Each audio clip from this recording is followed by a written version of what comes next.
बिस्मिल्लाहिर्रहमानिर्रहीम। अस्सलाम वालेकुम प्यारे व्यूवर, कैसे हैं?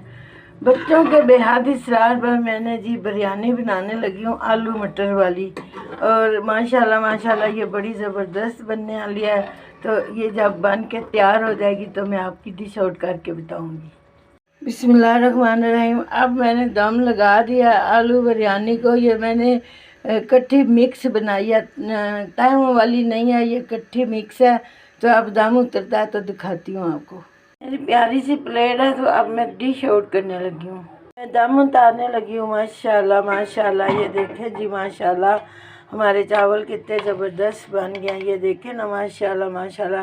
अब मैं डिश आउट करके बताती हूँ। माशाल्लाह माशाल्लाह माशाल्लाह माशाल्लाह, ये मैंने अब डिश आउट कर लिया। माशाल्लाह ये देखें कितने ज़बरदस्त लग रहे हैं। अब मैं आपको चेक कराती हूँ। माशाल्लाह माशाल्लाह, ये देखें। अब यही दाने मैं आपको चख के बताती हूँ। बिस्मिल्लाहिर्रहमानिर्रहीम।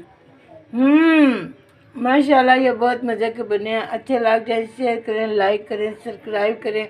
अपनी बहुत सारी दुआ में याद रखें। हाँ, जुमला करने भी जाना है। अल्लाह हाफिज़।